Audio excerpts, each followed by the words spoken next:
Hey everyone, I have a show for you today that I have been looking to get scheduled for 6 months at least. And it's with somebody I know, respect, and really, really enjoy speaking with. You're going to see lots of humility and laughter on this show. I am positive. But we're going to talk to an individual who's taken his business from 10 transactions in 2016 to over 120 transactions in 2019. But more importantly, we're going to talk about the good and the bad. So let's welcome Zach Betters to the show. How you doing today, Zach? I'm doing awesome. Thanks for having me on, man. I Oh, appreciate this. I know. absolutely. I've wanted to do this for so long. You're just such a giver and helper, and you just say it how it is. I knew the audience would love you. Let's hope they do. Yeah, there you go. So why don't you quickly introduce yourself, who you are, where you are in the country, kind of what your business is, all of that stuff to start. Hey, cool. Sorry. This is real life, right? We were talking about doing real life, like interrupting shows to have your wife steal your wallet. Sorry about that. But yeah, so I'm Zachary Betters. I'm in Charlotte, North Carolina. I've been doing business with my wife over the last few years here, doing fix and flip stuff. Our main company is called Better Path Homes, and we've had a few off-branch companies that we started, from doing Facebook marketing for people around the country to just locally here working with retail division and property management. Very, very cool. So Did that answer all your questions? Yeah, absolutely. Yeah. So take us back to 2016. What got you in the game? What got you excited? Frankly, how'd you do 10 deals the first year? Because for lots of people, that's a home run year. Yeah, and so I mean, it's kind of, even though that's not like an overnight success, even that little bit of success that I had there was, like you said, it was a long time coming. It was started way back in actually like 2007. I was newly engaged, sitting on the wife, watching late night TV with my wife, doing the whole fix or flip or whatever the name of that show was back then. And that's kind of where we first got the bug, just the idea of like, hey, let's, we're getting ready to get married. Like, this real estate thing seems like a good plan. These guys buy foreclosure houses. Let's find a foreclosure and fix it up. And it's real funny knowing how easy it is to screw things up now, of how little we knew then. Like, literally, that was all I knew. Like, you buy a crappy foreclosed house, you fix it up, and then you automatically make money. That's about all I knew. Well, that's what the TV says, right? Yeah, pretty much. And so we literally were looking through the paper. We were about ready to give up, and I was like, "Here, let's go look at this one." And we went to go buy. We were going to buy conventional financing, and couldn't even buy it because it was all mold. And so, like, I got like a little like wink from the agent that's like, the mold just has to disappear. So hopefully there's no legal people watching the show. But so that mold went away, so we were able to get a conventional loan on that house. Funny. Yeah. And that was how our kind of honeymoon process started. And I mean, I really did enjoy it. Like, I love the idea of just like fixing something up and putting manual labor into it and making it nice. And we lived in it. It was kind of a do-it-yourselfer kind of thing. Yeah. And we were there for just a couple of years and sold it as we moved on to the next adventure to finish our master's degrees. And that's kind of really where the bug started, with just the idea of like fixing and flipping up houses and making them nice and beautiful. We really enjoyed that process. So you were the couple on the couch, late night TV, watching a fix and flip show, which now there's dozens of them. You look at your wife, or she looks at you and goes, "Honey, we could do that." It's just kind of how this journey starts. I had to drag her a little bit, I'll be honest. It was not exactly the threshold she was hoping I would carry her over. Oh, that's right, because you lived in it. Yeah, but it was good, and it went well enough for both of us that she said she'll do it again. She just didn't want to live in it. There you go. So no live-in remodels. There we go. That was it. Okay. But yeah, so we took some time off because I have a medical background. So we both went to school. She's a nurse practitioner and I'm a PA. So we finished up those programs and got our careers established here in Charlotte, and then knew that, like, all right, real estate was going to be the way to long-term wealth. We made decent incomes working in the hospital, but you make just enough that you're not going to get any assistance for your kids with, college or any of that kind of stuff. So I really wanted to have this long-term plan of like, what are we going to do for retirement? What are we going to do for kids' education and that kind of stuff? So there was, we bought our first rental in 2014, actually. Okay. And then 2015 was really just this period of kind of like trying to figure it out, listening to podcasts like yours and trying to learn from people that have been doing it. And so 15 was probably a big educational year. Right. And decided in the fall that we were going to really kind of go hard at marketing for properties and try to take this thing seriously. And it literally took months to find a deal. I mean, I want to say I made the decision I was hanging up Christmas lights. I remember. So it had to be October, November. Yeah. And like listening to all these podcasts as I'm hanging up Christmas lights outside. We didn't close our first deal till like the end of February of the following year. So it was really kind of a big ramp up period then of even just kind of getting started. And then, you know, as the story goes, once you get one deal, literally we got 2 deals in the same week. It was amazing. It was like, oh my God, I've spent so long trying to find one deal. Yeah. And now I have 2. What am I going to do? Yeah. So those are really.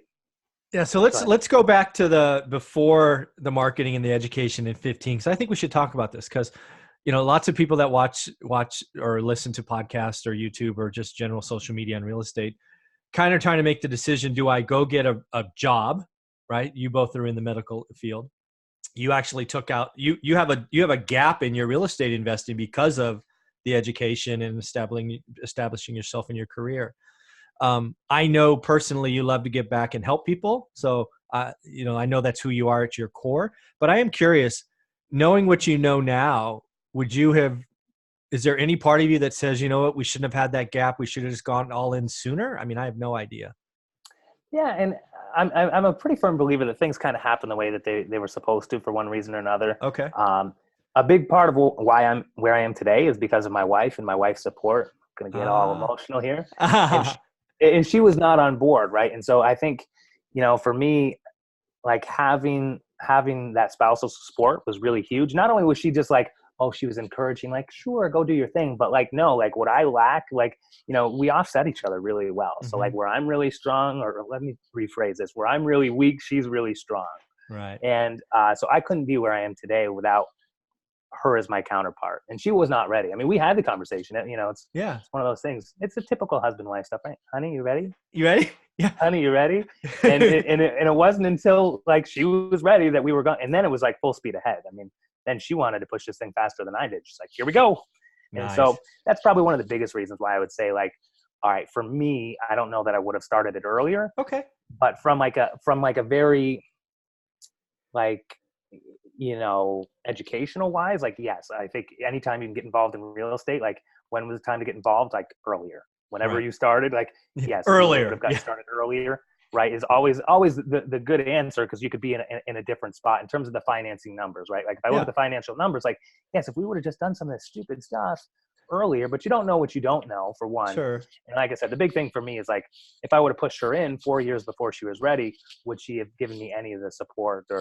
And I'm sure we'll probably hit on some of this stuff later, but like as you hit the challenges, that's where things come in. Like when you hit the challenges, that's when the rubber meets the road, and that decides your trajectory, right? So when it's all rainbows and lollipops, like fine, but you know you're going to hit those roadblocks, and so having her support there, you know, it was night and day different. Oh yeah.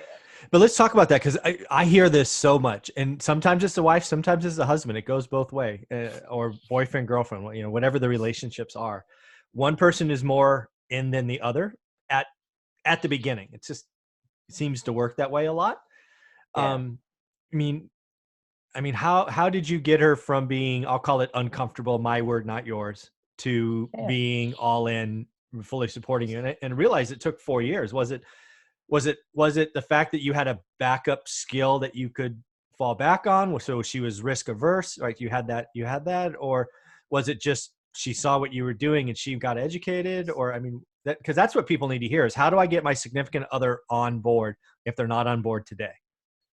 Yeah. And so, I mean, I think it's multifaceted, right? I do think like seeing the educational part and seeing me be passionate about it. Because I mean, you can come to your spouse with a lot of different things. When you think about it, how often you come like, we're doing this. And then like a week later, you're like, no, we're not doing that. You know? So if that's happened anytime in your relationship in the past, then they're going to be a little bit more leery, especially about something that could potentially be as, you know, let's face it, real estate's a long-term game, right? I mean, there's no sense in getting in to bounce out in 2 weeks like a gym membership. Yep. You know, and we got started fairly young in terms of just like our whole relationship together and having kids. And I think that was probably a big thing for her, is that she wanted to kind of stabilize, you know, we wanted to stabilize our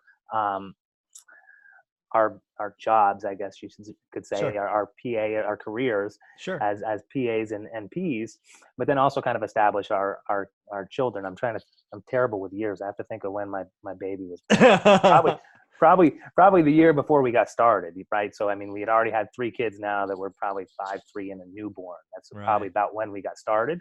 Wow. And I don't know if she wanted to start before that was, at least that process was going through. I mean, because she's a trooper. I mean, she supported me fully while I was going to school full time as my master's degree, while she was getting her own master's, and was pregnant and then had a newborn. I mean, so she's a trooper. Amazing. And yeah, she is. Yeah, absolutely. And she had to take, her boards for her master's, as I think she was studying in the recovery room after her second board. So it was like, financially, yes, if we would have started earlier, we'd be further ahead. But like, we had kind of a lot of things going on. So I don't really regret kind of how the timing of how things started. No, because I think you're right. I think you're very wise to say that. Yes, you could look at the number and say, yeah, we'd be this or that today, but there's every chance you would have had one of those moments that would have just broke the system because you didn't have time or you had too much stress, and we'd been like, nope, hot stove, run away. Yeah. Right. Or break the home system, I mean, so it's like, where do we want to put our front on? And I mean, I'll be honest, as part of the struggles and challenges, there's a lot of different things that come up with working as spouses, right? But I mean, there's a point when you have to remember that, like, what is the most important thing, right? Like, I mean, if something's got to crash, which one would you want to crash? Ideally none, right? Like, we all get to sit in a boardroom and we all get to talk about the ideal situation, but then there's life, right? Mm-hmm. And so at some point, there was a great podcast with, I don't know if can you mention names on other people's podcasts? Go for it. No, Brian Buffini.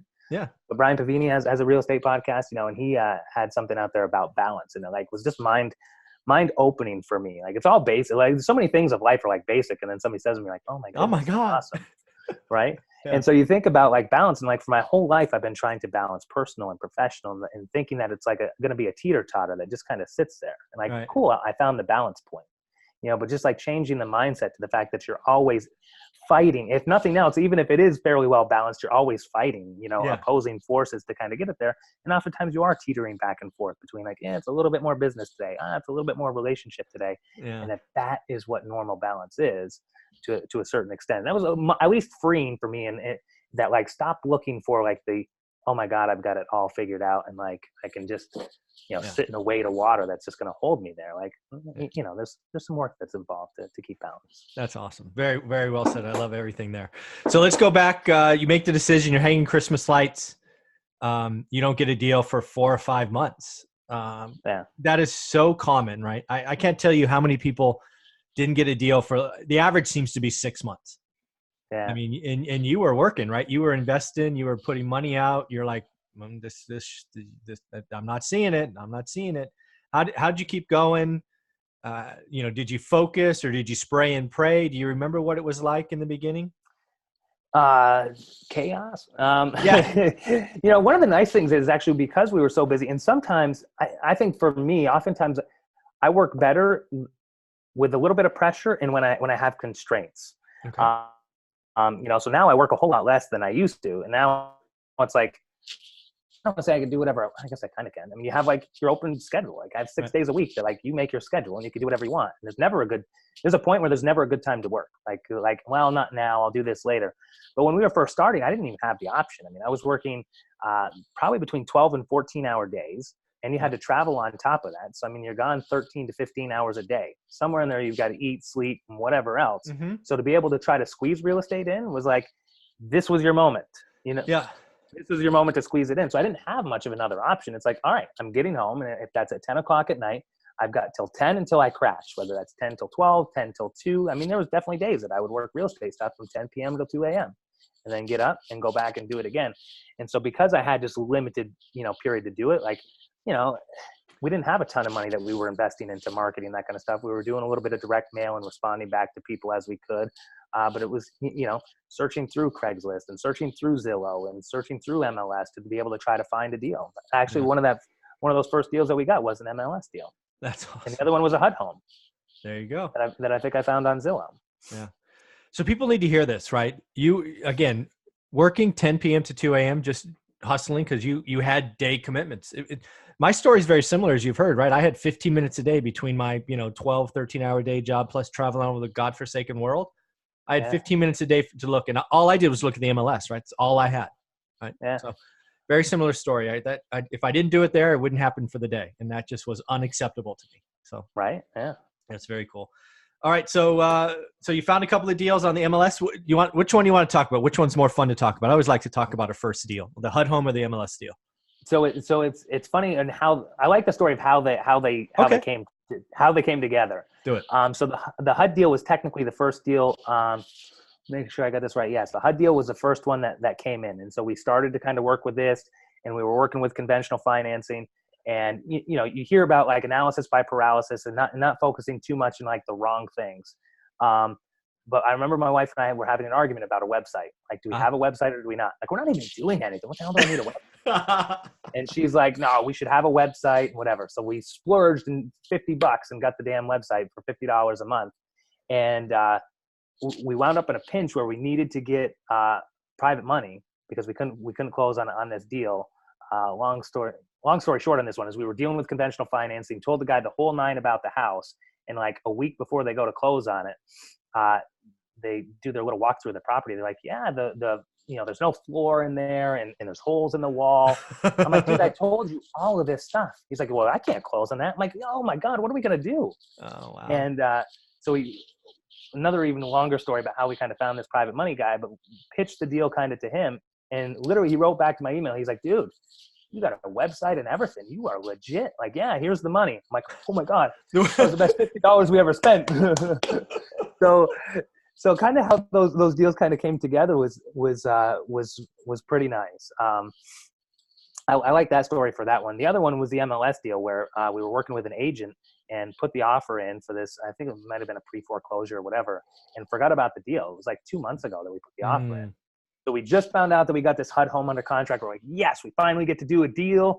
And we're getting all prepped for that one. We get a phone call from the agent. She's like, hey, great news. They accepted your offer. I'm like, holy crap. What are you talking? What offer are you talking about? Which one? What house is this? And so literally within, I think it was like 24 hours, we went from like trying to figure out how we're going to do this one deal to like, oh my God, now we have 2 deals. What are we going to do? Like, where are we going to come up with this money? Like, yeah, we didn't have any private money lined up. We had enough W-2 income. And we're like, I guess we'll just, get a conventional financing. And like, wow. That was right from the get-go. It was a little bit of chaos. Very, very cool. Do me a favor. Your microphone's scratching on your shirt a little bit. I'm sorry. No, you don't. It's just a little up. I'm not prepared for this. I'm not. No, you're fine. Just a little bit off the shirt would be cool.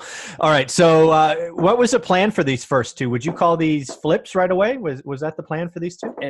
And so one was a flip and one turned into a rental, actually. All right. So let's talk about the flip. People like to talk about quick money. What were the kind of numbers and how long and all that? Lord, this was so long ago. So it was, this is going to buy right into the whole struggle situation. Yes. I'm going to try to remember the numbers. I think that roughly, I think we bought it for like 80. The plan was to put 20 into it, which will bring us up to 100. And I think we were going to sell it for 140. Okay. Those were the rough numbers. And then 3/4 of the way through the renovation, contractor fell out. I think we got into a fight. He broke his arm, not on me or anything, no physical altercation. And we were supposed to go on spring break with our family to Florida, and I canceled spring break trip, which I still regret to this day. Canceled spring break trip and finished that house myself. Wow. But we wound up, I think we made like $10,000 or $15,000 on the flip. And I mean, the biggest thing for that was just number one, proving to yourself that you could do it, getting through the adversity. And there's a lot of questions that pop up. It's like, I buy a house, I fix it, I sell it. But then there's a lot of baloney in between. Yeah. And so just being able to walk through those steps and the idea of like finding that private money lender was just like huge. It just like forced us, actually, because we almost canceled the contract. When they told me I couldn't get that conventional loan, I was like, what am I going to do? And I tried, I made a couple calls. I only knew one guy to call. I called him and he's like, no, man, all my money is out. And so I called my agent at like 8:30 that night and said, yeah, you got to call me. And that morning at 7:30, before I got a chance to talk to my agent, the guy I called for private money called me up and he's like, hey, I know a guy that wants to do what I do. Let me talk to him about this deal and I'll walk him through it. And like, talk about things like just like lining up. Yeah. My agent called me back at 8. She's like, hey, what's going on? I'm like, never mind. Yeah. I think we're good. I think we're good. Hold on. Wow. Those phone calls happen in the wrong order. That deal goes away. Oh yeah. Yeah. That's amazing. So again, you struggle through that. Again, I guess we would say networking is key, right? You Always be networking. Always be networking. You just never know where they'll help you. Contractors can disappear. They could break their arms. They could steal from you. Stepping in and do yourself. Well, I'm curious. How much of the work, I mean, on a percentage basis, did you think you did in that deal? Like, did you do 20%, 50%? Probably about like 30 to 40%, but it was the last 30 to 40, which is like the worst. Yeah, it's all that nitpicky and small. I think. Yeah, that's finish work. And I think they call that. Yeah. Just in hindsight, what do you say? Look at the forest or the trees or whatever that is. Like the argument I had over this guy was probably about like 2 days worth of finish time or 3 days worth of finish time. And my relationship with him blew up over that.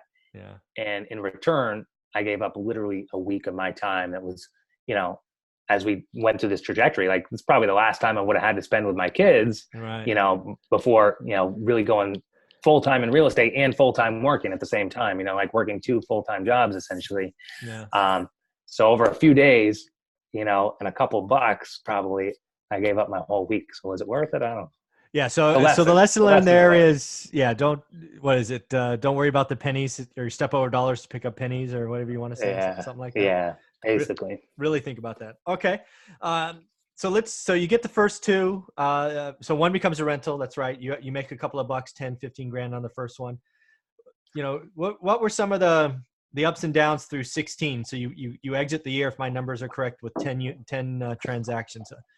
Was it just smooth sailing, from there, from February on, or what was going on? Man, I'm trying to, it has been such a whirl, because it hasn't really been that long, right? When you think about the movement of things, I think just the typical struggles of the ups and downs of like, I hate to always talk bad about, I'm not talking bad about contractors, but the reality is that there's issues that come up along the way. And so, anytime, I guess scaling is probably one of the biggest issues. So, yes, as you're managing 1 or 2 properties, that's fine. And then all of a sudden we have 5 that we're working on at the same time. And then we contracted on like a 6th one. And I could feel myself losing control of a couple of the projects. And I'm like, what is it going to look like for me for private money costs if these guys take another, 6 3 weeks. months to finish these projects at this rate of what we're going? I'm showing up and nobody's here. I'm like, what is happening? Yeah. Guy's like, well, I got to go find some. I'm like, well, you pick up a hammer while you're finding somebody. I don't know. Like, let's get something going. Yeah. What's wrong with your hands? Oh man. Yeah. It's funny. But I thought it was you I hired, but okay. Yeah. Okay. So I was looking at like, what would the private money cost be on the next deal that we've got set up? And that's how we started with the fix and flip stuff, and then got into a little bit of wholesaling. I was like, I've heard about this wholesaling stuff from like podcasts. And again, one of those things, like, sounds easy, good, whatever. But I'm like, I actually don't know the definitive steps to do it. Right. But I'm like, let's figure it out. So, imperfect action, they call that, right? Right. So would you call 2016, so I call it, you proved it worked, right? You proved you could do it. Did you actually add an employee as you exit that for scale, or was it a 1099, or were you thinking about employees? At this point, the biggest employee that I had was a virtual assistant. Okay. So like I said, we had the 3 young kids. Yeah, we had the 3 young kids at home, and we were both working in the hospital. I think my wife at one point was working 7 on, 7 off. And oh my God, I was working, 4 days a week. And so we didn't have a ton of time to, like, all right, now you're sending out mail. Who's going to answer the phone? Right. And so that was definitively the first person that we were going to hire, was somebody that could at least answer the phone, handle some phone calls, and filter some of that stuff through to be able to get into people and opening things up. So that was our first hire. Okay. That was fairly quick. And then the next step was, that's right, it was acquisition stuff. So I had my neighbors literally go out to some of these appointments where I would do the negotiating over the phone. Yeah. But then I would send them out to the property to do like property inspection, teach them how to develop a little bit of rapport. Yeah. And so they would just go out and BS with these people and take pictures of their house, come back to me, show me what it was. And then I would make offers over the phone, and eventually was able to kind of grow them into like a full acquisitions person, where they were actually making the offers on the properties themselves. Very cool. So would you say that was 17? 17 that was probably towards the end of 16 into the beginning of 17. Okay. So what is it like going from 10 to 50? That's 5x. That feels hard. So wholesaling, you added. So you added another exit vehicle, so that helps. But what else? That's, that's impressive. Yeah. And so then it just comes down into the people. And I think I've mentioned this before, the idea of like changing from managing projects to managing people. Even when you're managing projects, yes, you're managing some contractors and that kind of stuff. But as you start to manage like your own specific team, that's pretty big. And there's certain things that I'm not good at, details. So like anything that's kind of like detail oriented, transaction coordination, and keeping track of the finances and stuff, which is all critically important. For sure. Yeah. I always say, I feel like our team is a bus, right? Like, what's the most important part of the bus? Like, you don't have the tires, you're not going anywhere. You don't have the engine, you're not going anywhere. Like, they're all important, right? Like, it's all important, but do we all just have our own different skill sets? So the first things that we got help with were transaction coordination and keeping track of some of the finance stuff, and then the projects.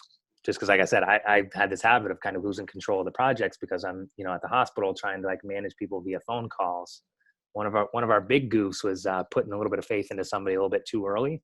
We took a project out. I was trying to train him up to take over the project management spot. We had a deal that was like 2 hours away, and I was letting him manage it. And integrity is somewhere up in here in our core values. And I mean, this guy basically showed us pictures of a house that was roughed in with electric and plumbing. Took his payment for that, and when we finally got up to take a look at it, like nothing was done. No rough end of plumbing, no rough end of electric. So somebody stole. Yeah, right. He falsified the inspection report. They had like an inspection report for our house that showed that it passed the rough ends. Yeah, and set us back a little bit in time, a little bit in money, a little bit in faith of humanity for a minute. Yeah, but again, anytime money's involved, stuff like this happens, right? People show their true character, right? And the tough thing is sometimes, like, what's the saying? Bad things happen to good people. And sometimes people just get themselves in bad spots, where their poor management then becomes your problem if you're not having the proper oversight. Yeah, exactly. Any other kind of bumps in the road in 17, right? You, again, going from 10 to 50, had some management issues and people issues. Anything else kind of jump out? I mean, those are the big ones. Yeah. Did you up your marketing? Did you up your marketing at all? So I mean, just in general overhead. I mean, I will say that overhead was a little bit of an issue. We were thankful to have our jobs, right? I mean, we had good jobs. So like the idea of hiring a VA was like a no brainer. Like it's like I have that excess reserve income that like for what I'm gonna pay that person and what they're gonna be able to provide for value. It's not like there's very little question, right? Yeah. But with each step along the way, as you start to scale up, like. I remember the first time that we had 7 mortgage payments. I'm like, whoo, all right. Picking up 1 or 2 extra mortgage payments, I didn't really have to think about. It wasn't a big deal. But then like, all right, 7's kind of a big deal for me. Like, I don't know how many months I can carry these 7 things with what I got going on right now. So each time that we've scaled up along the way, whether that's been, interest payments on the number of active projects or hiring a new employee, or now you start to increase you wind up chasing. You wind up chasing all of this overhead, right? Like now I have increased staff, so I have that overhead, but I need to make more money to make sure that I'm covering their expenses. So I got to increase marketing, which is now increase my spend again. So it's this conversation is exactly what I wanted to do, because there are so many people that see a guy like you and go, "Oh my God, he's made it," but you have overhead that you're responsible for. And you don't have to answer this because some of your employees may watch this. So if you don't want to answer it, just punt. That's fine. But I mean, do you have some days you're like, honey, remember those days when it was just us? Wouldn't that be fun to do that again? I mean, so I'm trying to think. I will definitely say that I've had like the struggle days for sure. I think I remain fairly positive in terms of like the vision of like why I'm doing it, and I still wholeheartedly believe in that vision. Okay, good. But I'll share 2 points to counteract that, because I don't know, because I'm not a quitter, so I don't know that I've ever had the idea of like, screw it. Because actually, honestly, the stuff that I do today, I'm happier to do the stuff that I do today, and even if I didn't get paid for it, than to do some of those other things, like managing the finances. Like, I don't care if I'm making $1 million a year. I'm not managing the finance. We were talking about doing like analysis of like certain deal sets. I'm like, I will not do that job. Like, that's not me. Care. Take me out of it. Like, I'll cut my income to 0. I'm not doing that. Like, you know what I mean? Yeah. So so I've had that, but I mean, I will say that, like, you're right. People don't focus on these struggles. And so I have, I have certain mental dates that are not mental dates, because I'm terrible with details and dates, but like a time in my life that's very memorable, like sitting in a grocery line. And I'll tell you, so like I was, probably grossing $1 million a year at that point. So like people are like, yeah, this guy's Yeah. rolling. And I'm sitting in the grocery line wondering if there's money in my account to pay for the groceries. Yeah. And like, that's like a moment. And I specifically made that a moment that I would not forget. I'm like, never forget this day. And number one, never allow it to happen again. Yeah. But that's one of my big things for anybody that I work with. Like, only be mad at yourself long enough to like not allow something to happen again. Awesome. But like just to like never forget that day. And so, for sure those days come up. And yeah, again, grossing $1 million, right? Grossing 7 figures, this mythical 7 figures, and you're not sure you're going to be able to pay for groceries. That's and like going back to our start, right? When I was doing 8 deals a year, like I had enough income that like none of that matters. Yeah, you know exactly. what I mean? Like I wasn't stressed about like 3 mortgage payments or what. Like yeah. I was stressed because, are you going to paint the house today or tomorrow? What the hell's going on? Yes. You know what I mean? Like that was my stress point, And so yeah. either way, you have stress points. It's just a matter of which stress, I guess, you're living with. Yeah, there you go. So the other thing I know in your business is you stayed pretty loyal to one area, right? All these years, from 10 transactions to 120. So let's talk about that. I mean, you like I do, we see people talking about virtual wholesaling and doing all these things in 17 different markets and rah. Why'd you stay local to your pile of dirt? I mean, I think the grass is always greener on the other side. So I think it kind of depends on what you're looking at. Now, I will say there's probably areas. So perfect example is like, so where I grew up, a little shout out to Malone, New York, which I'm sure there's probably no one listening from Malone, New York. There's 5,000, nothing against your podcast. There's 5,000 people up there. I don't know. But anyway, so, a small town in New York. And my mom's always like, well, why don't you just invest here? The houses are only, $20,000 or whatever. Whatever they are, like, yeah. And so if I was there, I don't know, maybe I would be doing certain, I don't know that I would have, anyways, I don't want to talk smack. Right? But I will not be investing into that area. And if I was to move back there to be with my family, like I would not be investing in that area. Yeah. So I guess it depends on what you're looking for. But for me, I mean, I get shiny object syndrome to begin with. I've got 4 separate companies, and I struggle not to create 4 more. So like I get the shiny object, shiny object syndrome, but I also want to recognize that like there is a ton right where I'm in Charlotte. Please don't everybody come to Charlotte, but there is so much opportunity right here in Charlotte that, as much as we want to talk about, it's so competitive. Like, what are you going to compare yourself to? You want to compare yourself to these guys that are doing nothing? Like, yeah, we're very competitive, but there are, 20 other cities in the country that are more competitive than what I've got. And so what is my own opportunity? Some of the mastermind groups, like I think it's nice to be able to go to some of these groups and see what people are doing nationally. And then you see some of the numbers that people are putting out into like an area with 300,000 people. Like, wait a minute, if he's doing that much in an area with 300,000 people, like, I've got my whole area, like how much is around me right here locally? That's a little bit easier for me to manage and whatever. It's already here. Yes, the same opportunity is available somewhere else, but what's my purpose to go? What's why to go to an area if it's right here in my own backyard? Yeah, maybe that answers it. No, I think it does. And you're managing risk and return in time, right? The 3 things that you do care about. And like you said, there's enough here. And that's frankly, I think that's frankly the right answer for everyone. I think they get the shiny object syndrome, or they think it's easy for whatever reason, right? There's this market that nobody's in. I don't think so, right? There's always locals. I mean, I don't get it. Right? Like I think about like Charlotte here, you know what I mean? Like, oh, I'm the big guy that's doing all this stuff. I guarantee you there is 10 other people that I don't even know, you know what I mean? Yeah, for sure. That are behind the scenes, that aren't on the podcast, that aren't going to the meeting, that are just like cranking their own crap out that I didn't, I can look them up on this source, but outside of that, like I don't know them, you know what I mean? Yeah. I think that's absolutely true. I think there's 5 or 6 people in your town that are at least as big as you. And it's probably good to think that, right? So you don't get cocky or arrogant or whatever. Right? You got to stay hungry. That's a big thing. I think you got to stay hungry. For me, I always want to stay humble, but like you also have to always stay hungry. As soon as you Sometimes I relate it back to like the sports analogy. I'm Yeah. like, as soon as you think that you're big and you've got, like, guess what? Those other 500 wholesalers or 500 people that are showing up to the meeting that you're like, oh, they're not doing as much as me. They are working harder than you are because they're busting their ass to get there because you already went through that. We just talked about our struggles, right? Yeah. People working 14-hour days, 16-hour days, chasing every damn thing down to the nth degree because it's the only thing that they had. Yeah. I just saw a lead pop up in our system that I said, hey guys, we really need to get this. It's extremely important. Week later, I check up on it and it's like, well, kind of got missed. That would never happen to the other guy, right? The guy that's only got 2 leads to chase, so now you've got 1,000 other people.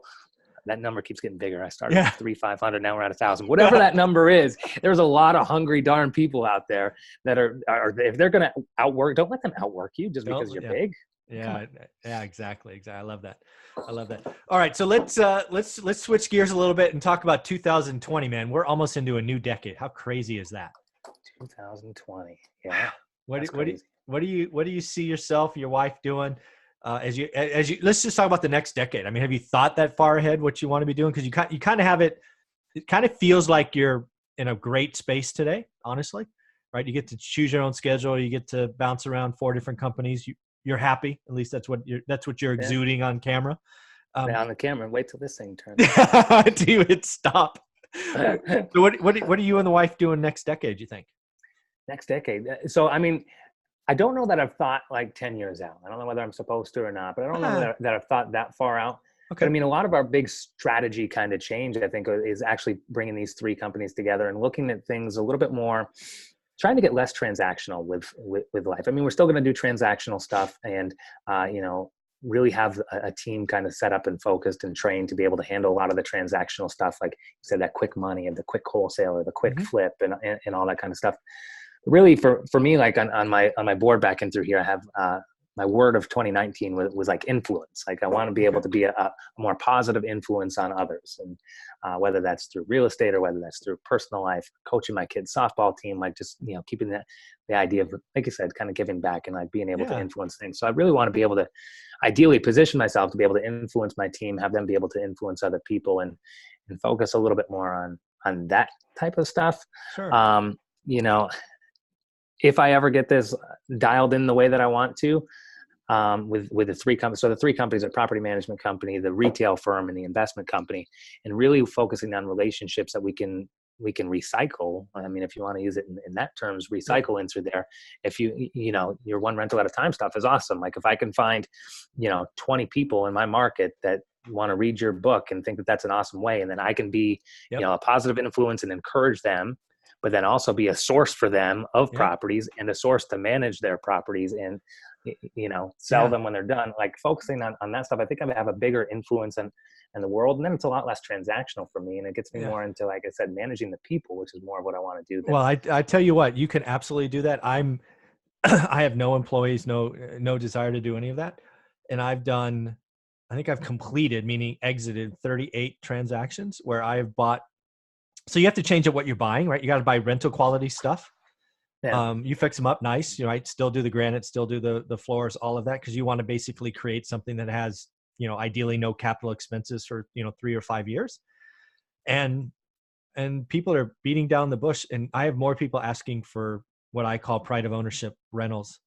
Yeah. So you can absolutely do it. You just have to think a little bit different. I mean, I haven't seen an example of your flip, but I'm guessing a lot of them go owner occupant. A lot of our flips have, yeah. Yeah. And it kind of depends on price point. Yeah, of course. Yeah. Cause you got to, what my people watch for and what I talk about in the book is the yield, right? As long as you're creating a yield, like if your market in Charlotte produces on average a 6% yield for landlords, and you can produce a 7 with no capital investments, you will have a line out the door. I promise you. Man. You can absolutely do that. I proved it in my own casual, 10 hours a week. Doing it. So with your company and ability to market and all of that, you could absolutely get there. That'd be fun to watch. Right. Yeah, I mean, I think for me, it'd just be fun to be a part of too. You know what I mean? You get to help so many people. It's awesome. To influence those people. And I mean, that's kind of how I started this whole thing. I think we talked about that one time, like the idea of like, yeah, man, I started with this idea that I would buy like one rental at a time. And somehow I developed a damn huge flipping company. I don't know, when did I go awry? It was the shiny object syndrome that took me off. Which fork in the road did I take? What happened? Yeah. That's Had I met hilarious. you 4 years ago, this might be a whole different story. That's awesome. Well, any last bumps in the road we should highlight just so people realize that they are just bumps, even if they feel bad in the moment? Just pick yourself up and get going. Yeah. I'm trying to think if there's any specific, but I mean, just know that like, it's kind of like we talk about whether it's dieting or just general life, like people's social media presence, like what they're putting out there is not always the true behind the story. Yeah. And we always tend to compare our worst day, right, to somebody else's best day. Yes. And for me, I struggled with that for a long time. I mean, I literally shut down. Like I'm where I would start to seclude myself and I can't be around, other people, and just foster into my own depression, even we can call it, Yeah. of like, why is everybody else buying a plane? And like, I'm struggling to get through the day. I get out of bed today. Like what is wrong with me? And if we could be a little bit more open and honest about the struggles, you know what I mean? Then I think that can give people, it's tricky because you don't want to always be negative, right? You don't want to surround yourself with negative people all the time that just bring you down. Like, why are we doing any of this? This all sucks. It's terrible. And every day it's horrible. Like, you don't want to surround yourself with those type people. No, yeah. But I think it's also almost equally deflating to be around, somebody that's not willing to share their struggle, because it just internalizes all that negative, at least for me. Right? Oh, no, for me too. For me too. Yeah. For me, that like negative, like it just, I harbor all that negativity of like, man, I am just like, this is not the way it's supposed to be. I'll use that with running, right? Like you see the athlete running and like, yeah, I can't run. Like he just does that so easy. Like that's not for me. Like I struggle. And then it wasn't until I was 30 years old to be like, no, he's struggling too. You know what I mean? Like he had to put through the struggle. He put that struggle in 20 years ago to get, in the shape that he's in today, that there's no reason why I can't do the same thing. That's awesome. And so just being open with struggles a little bit. Very I've had cool. days when I've been weighted down to like, how am I going to get out of bed today? And then you just do it. There you go. Well, if you ever need somebody to cheer you up, you just call me. I'll be there for you. All right, there we are, man. I appreciate it. All right, Zach, this has been a lot of fun. Exactly what I wanted to talk about. Congrats on your success. Thank you for sharing the bumps in the road, and you're an awesome human being. Thank you very much. Thank you, man. You too. I appreciate you. Thanks.